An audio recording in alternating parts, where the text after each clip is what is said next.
Mesdames, Messieurs, bonsoir et merci de nous recevoir chez vous. Tout de suite, les titres de cette édition. Rejet de la demande d'inscription de Karim Wade sur les listes électorales, une déclaration de guerre selon le Parti démocratique sénégalais. Les libéraux en conférence de presse cet après-midi soutiennent que Karim Wade reste leur candidat pour la présidentielle de 2019 et il va introduire un recours. Le ministre de l'Intérieur de rappeler que c'est l'article L31 du Code électoral qui s'oppose à sa demande et non une volonté d'écarter un adversaire politique. Les accords de pêche entre le Sénégal et la Mauritanie signés, 450 licences de pêche accordées aux pêcheurs guet-ndariens selon le ministre Omar Gueye à Saint-Louis cet après-midi. Les nouveaux tarifs de l'autoroute à péage connus dans 2 semaines, la deuxième section de la VDN opérationnelle en décembre. 2 annonces du ministre des Infrastructures et des Transports, Abdoulaye Daoud Diallo, qui visitait les chantiers ce matin. Voilà pour les titres, le développement c'est tout de suite.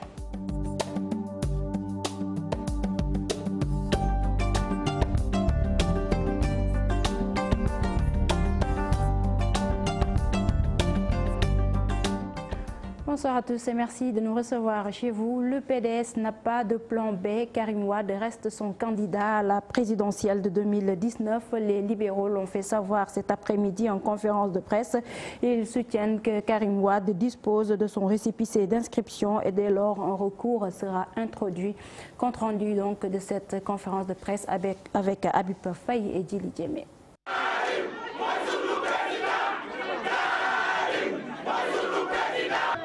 Le Parti démocratique sénégalais persiste et signe. Inimaginable une élection sans leur candidat Karim Wade. Il n'a et ne peut ni être omis ni radié du fichier électoral. Même en faisant du Mataï, Macky Sall ne peut retirer son nom du fichier électoral. Karim Wade dispose de son récépissé d'inscription, affirme le bureau politique. Karim Wade est donc définitivement inscrit sur la liste électorale. Il dispose d'un récépissé en bonne et due forme, délivré par la commission administrative du Koweït. Les violations notées de la Constitution ressemblent à une déclaration de guerre, selon Oumar Sall. Le Parti démocratique sénégalais considère que les violations répétées de la Constitution, des lois et des règles de notre démocratie constituent une véritable déclaration de guerre. Les membres du PDS exigent la libération des détenus qu'ils jugent politiques.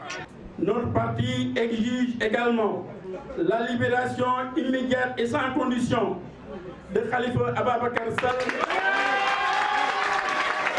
Le PDS a catégoriquement rejeté l'annulation de l'inscription de Karim Wade sur les listes électorales. Leurs avocats comptent user de tous les voies et moyens pour valider sa candidature. Habib Faye, Karim Wade absent des listes électorales provisoires. Le ministre de l'Intérieur n'y voit aucune volonté d'écarter un adversaire politique. Pour Ali Ngouille Ndiaye, c'est l'article L31 du Code électoral qui s'oppose à cela. Je vous propose de l'écouter au micro de Mambiram Diouf et Thierno Laurent Mendy. Je dis aujourd'hui, la police de l'air et des frontières reçoit beaucoup de notifications.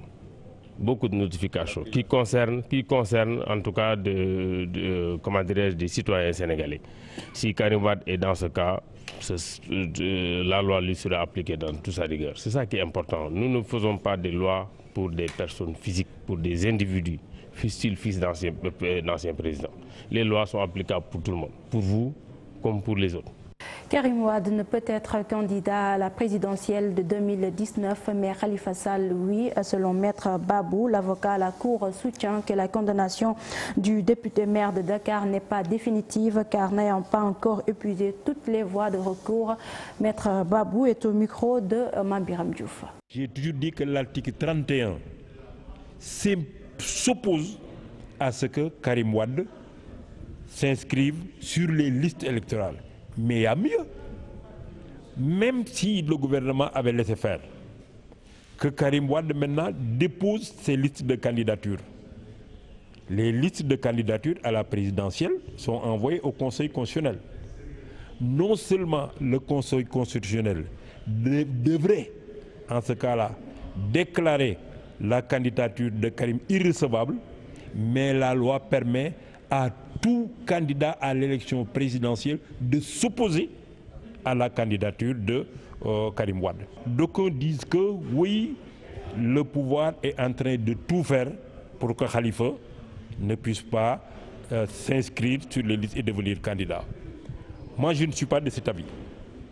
Et là, j'ai fait appel à mon expérience d'avocat depuis près de 35 ans. Khalifa a été condamné à 5 ans, mais ce n'est pas fini.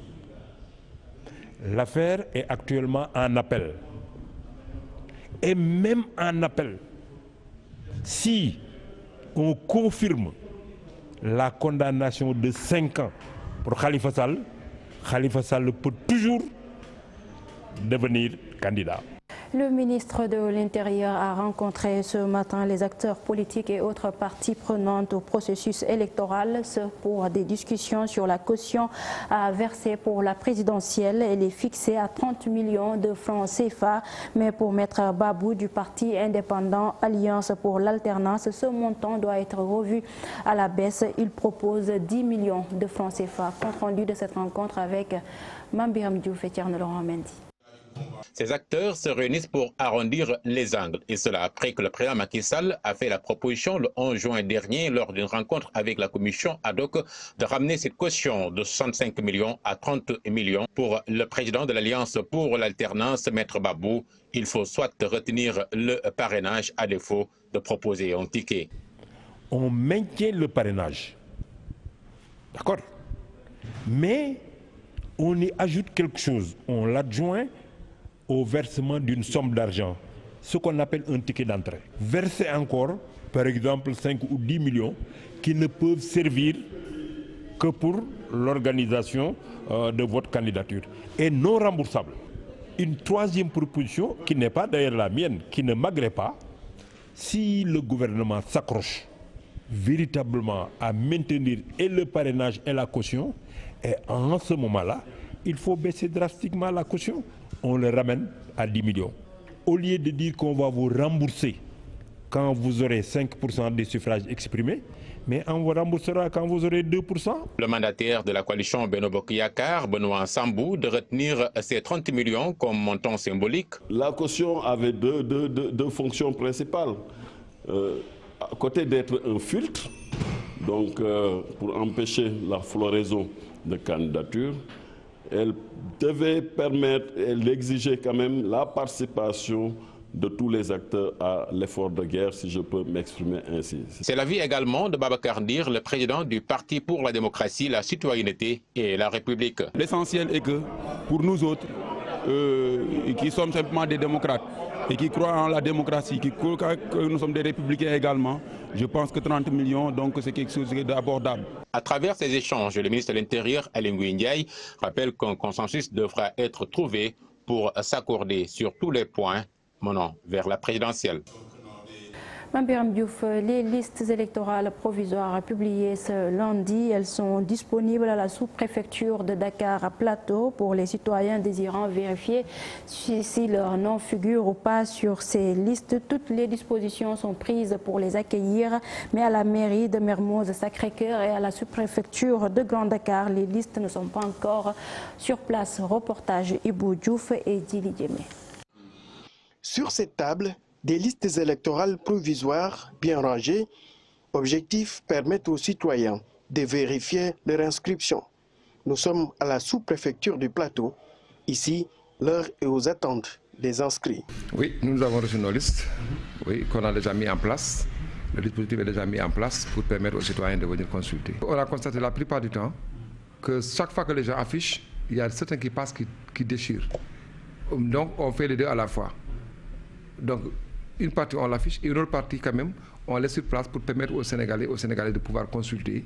À la mairie de Mermoz Sacré-Cœur et à la sous-préfecture de Grand Dakar, les listes provisoires ne sont pas encore disponibles. Toutefois, ces agents espèrent pouvoir procéder aux affichages dans les jours à venir. Le sous-préfet nous a prévenus. Il a joint le secrétaire municipal de la mairie de Mermoz-Sacré-Cœur pour lui notifier que les listes sont disponibles au niveau de la sous-préfecture et que monsieur le premier adjoint du maire, on l'attend incessamment. Les citoyens ayant constaté des émissions auront 15 jours pour faire des réclamations et être rétablis dans leurs droits. On avisera, on va étudier la liste et nous prendrons quand même toutes les dispositions qui s'y est. S'il y a des anomalies, effectivement, qu'il peut constater, alors il lui est loisir pendant ces 2 semaines d'aller faire sa réclamation auprès du tribunal départemental. Après la refonte du fichier électoral, les réclamations vont suivre. Mais la question des cartes nationales en souffrance est tout le temps évoquée. À la sous-préfecture du Plateau, 12 771 cartes biométriques attendent toujours de futurs électeurs.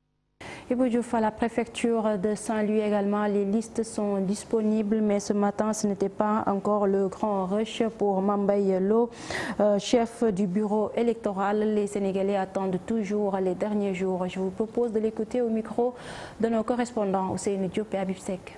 On a ouvert à 8 h comme d'habitude, quoi. Donc on a reçu les listes depuis hier. Et par conséquent, le contentieux a démarré aujourd'hui, ce mardi 3 juillet 2018, et va durer 15 jours. Pour le moment, vous savez, on a démarré timidement, quoi. On a démarré timidement. Bon, les gens viennent timidement pour consulter leur nom sur les listes. Donc les gens vont, c'est sûr qu'ils vont attendre vers la fin pour venir faire le rush, quoi. On a fait les communiqués, on a affiché le PV de réception et les listes sont là. Voilà. Donc maintenant c'est aux gens de venir, quoi. Les listes électorales provisoires également disponibles à la sous-préfecture des Almadies. Le ministre de la Pêche, Omar Gueye, a rencontré les pêcheurs de Guet Ndara ce mardi dans l'après-midi. Il a donné les détails des accords de pêche signés entre le Sénégal et la Mauritanie. Omar Gueye précise qu'un quota de 50 000 tonnes est destiné aux pêcheurs sénégalais qui bénéficient également de 400 licences de pêche. Omar Gueye, que nous allons écouter au micro de Ousseynou Diop. La République islamique de Mauritanie accepte de donner un quota de 50 000 tonnes de poissons à débarquer,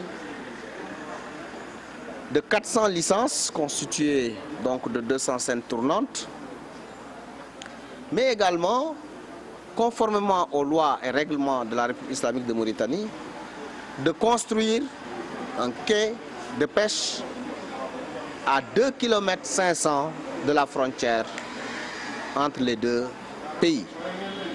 De construire une route reliant ce quai de pêche à la frontière. Le président Macky Sall aussi a décidé la construction d'une route reliant la frontière à Saint-Louis et également de doter les mareyeurs et pêcheurs de camions frigorifiques.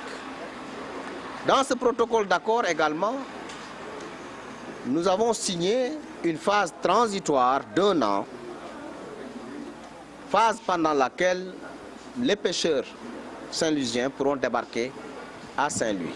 Une bonne nouvelle pour les usagers de l'autoroute à péage. Les nouveaux tarifs seront connus dans 2 semaines. L'annonce est du ministre des Infrastructures, Abdoulaye Daouda Diallo, que je vous propose d'écouter au micro de Cheikh Diop et Gervais Yao. On est en train d'étudier sur instruction du président de la République la baisse donc du péage. Les tarifs sont élevés, le chef de l'État lui-même l'a constaté, il a décidé quand même de leur baisse.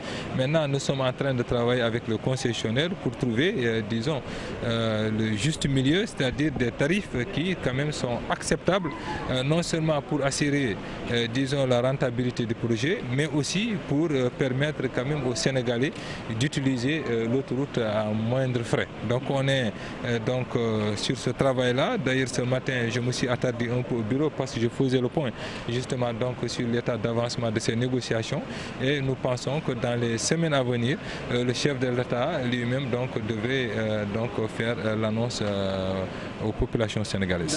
Abdoulaye Daouda Diallo d'ajouter que le permis à points entre en vigueur le 26 juillet. Une autre annonce, la deuxième section de la VDN opérationnelle en décembre, selon toujours le ministre des Infrastructures, Abdoulaye Daouda Diallo, qui a visité ce matin les chantiers. Compte rendu de cette visite avec Cheikh Diop et Gervais Yao.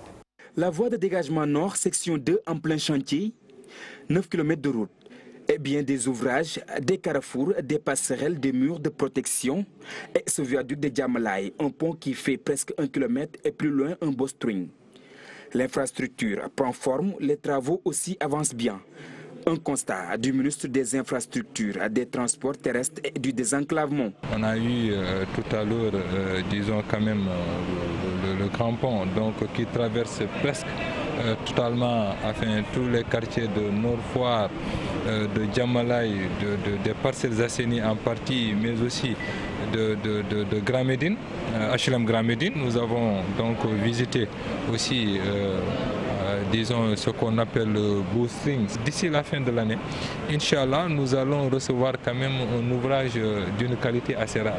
Une particularité dans ces travaux, l'amélioration des conditions de vie des populations qui passent par un cadre de vie plus adéquat. C'est que c'est un projet urbain. Donc en termes d'aménagement, il y a l'éclairage public, il y a l'assainissement qui est prévu, il y a l'aménagement d'une piste cyclable et d'une promenade côté mer pour permettre aux populations de faire du sport déjà et de pouvoir bénéficier un peu des bienfaits de la mer. Pour éviter de nouvelles tensions après l'opposition à la construction de ce mur, le ministre souligne que l'État a pris les devants. Le mur qui a été érigé ici donc, va être détruit, bien évidemment, donc, comme le chef de l'État l'a instruit, et je l'avais rappelé la dernière fois donc, à la délégation de Cambérène pour confirmer justement que le président de la République vient de décider donc, de la destruction de ce mur-là. Une fois terminée, cette VDN section 2 va faciliter la circulation dans la capitale sénégalaise. L'État du Sénégal veut que les embouteillages deviennent un mauvais souvenir. Cheikh Diop, merci. Marché Boubès, le torchon brûle entre les commerçants et la mairie de Djiddah Thiaroye Kao. La municipalité a porté plainte contre les délégués des marchands pour non-paiement des taxes municipales depuis vendredi dernier. Les commerçants vont déférer à la convocation ce jeudi à la police de Thiaroye. Toutefois, ils campent sur leur position. Leur porte-parole, Babacar Ndiaye, est au micro de Salif Sow et Asmalik Diop. Les délégués ont été convoqués, mais il faut qu'on convoque tout le monde. On est prêt à aller ensemble au Niouf. Nous sommes prêts à entrer dans les prisons parce que nous sommes dans notre droit, nous sommes aussi dans un état de droit. Nous décrochons une journée morte, des journées mortes. Le motif de la plainte, je ne sais pas, hein, sur la plainte on a lu, affaire concernant les 3 points. Le désengagement du marché, puisque lorsqu'il y a eu le problème entre Djiddah Thiaroye Kao et Wakhinane Nimzatt, il n'y avait plus d'autorité dans ce marché. Tout le monde s'installait là où il voulait. Donc il y a une anarchie totale. Il y a la saleté, il y a une odeur nauséabonde, il y a tout ce que vous voulez. C'est la pagaille ici.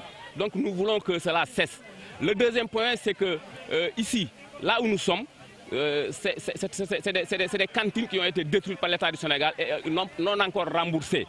Nous voulons que ces gens-là soient relogés ici. Parce qu'il y a le site.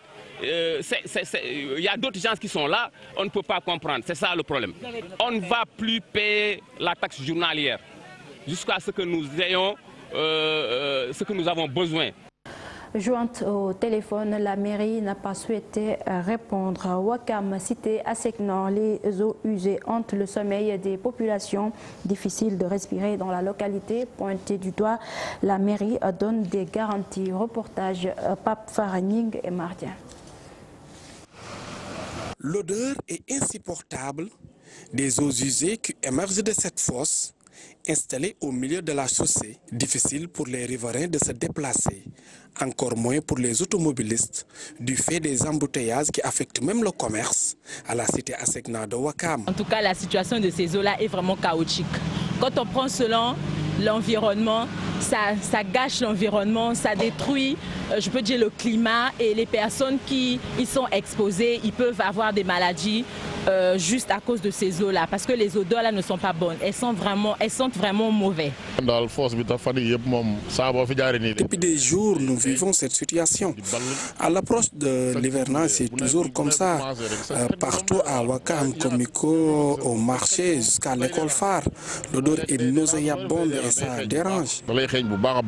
Une situation qui importune la chaussée dégradée par ces eaux affecte même les pneus des véhicules, précise ce taximan. Ce ruissellement des eaux usées entrave fortement nos activités. Vous voyez, j'ai même donc une crevaison. Nous sollicitons l'aide de la mairie pour régler définitivement cette situation. Le ruissellement dure depuis 4 jours à la cité Asegna de Ouakam. La mairie donne des garanties pour rétablir la situation, mais indexe les populations. Bon, ça va se régler parce qu'à ce moment, depuis ce matin, j'ai appelé, j'ai eu le numéro et j'attends que la voiture vienne. Donc c'est pour cela que je vous ai vu, c'est pour cela que c'est moi qui devais partir. Il y a des gens qui déversent, des véhicules même, de vidange, qui déversent frauduleusement leur contenu au niveau de ces réseaux de drainage des eaux de pluie. Et en fait, ces réseaux donc, ce qui fait qu'il y a vraiment une surexploitation, une surutilisation de ce canal. Mais à longueur de journée, je parie même que vous avez rencontré quelqu'un qui est de la mairie à ce niveau-là, parce que nous sommes régulièrement sur le terrain. En attendant de régler cette situation, les habitants de la cité Asegna de Ouakam prennent leur mal en patience. Réfifi autour des maisons inachevées du plan Diakhaï Unité 21, les occupants se disent menacés d'expulsion par le collectif des délégués de quartier, des allégations refutées par ces délégués justement qui disent agir avec la bénédiction des autorités administratives. Ousseynou Thiam et Ahmadou Bambassam. Regroupés autour d'un collectif, les populations de l'unité 21 du plan Diakhaï se disent menacées d'expulsion des maisons abandonnées et inachevées qu'elles occupent depuis des années. En sit-in, ces populations indexent le collectif des délégués de quartier et interpellent les autorités. Des gens sournois se sont levés et veulent nous déloger coûte que coûte. Et ces gens-là sont des malfaiteurs parce qu'ils ne font que vendre ces maisons. On appelle les autorités, le gouverneur et le préfet surtout. Parce que quand ils viennent, ces gens-là, ils disent que c'est le préfet qui les a envoyés. Mais nous, on sait qu'un gouverneur ne ferait jamais ça. Si on nous déloge ici, où on va aller on ne sait pas, on ne peut même pas payer une location. Indexés, ces délégués de quartier réfutent ces accusations et estiment agir sous les ordres du gouverneur et du préfet. Le collectif des délégués de quartier de Pikine et de Guédiawaye, le préfet nous a donné carte blanche parce que déjà, si c'est des listes homologuées par le gouverneur de la région de Dakar, donc cette liste pouvait être vraiment attributaire. Nous avons fait des attestations pour pouvoir identifier à qui nous donnons nos maisons. Chaque attributaire doit avoir une attestation signée soit par le président du collectif de Guédiawaye, soit le président du collectif de Pikine. Mais le problème qui se pose, quand on donne à quelqu'un cette attestation pour aller voir la maison qui est attribuée, il trouve quelqu'un qui est déjà habité. Chez les occupants de ces maisons inachevées, ils promettent de ne pas bouger, arguant qu'ils sont des personnes démunies qui n'ont où aller. Grogne des travailleurs du district sanitaire de Rufisque, ils réclament de meilleures conditions de travail et une gestion beaucoup plus transparente des ressources du centre de santé. Ces travailleurs donc ont organisé un sitting ce matin. Safietou Diédiou est au micro de Ousseynou Thiam. Nous sommes rencontrés aujourd'hui pour soutenir les collègues de la pédiatrie qui sont dans des locaux vraiment exigus. Une salle de 12 mètres carrés pour 17 personnes, plus les malades, des enfants de moins de 5 ans. C'est ce qu'on fustige. La cogestion, c'est ce qui se passe dans tous les centres de santé, dans les postes de santé, centres de santé du Sénégal. C'est une gestion en commun. Ils refusent catégoriquement de s'ouvrir au chef d'unité. Il dit que la cogestion, c'est lui et le comité de santé. Il ne peut pas être questeur et ordonnateur, c'est-à-dire celui qui encaisse et celui qui dépense l'argent.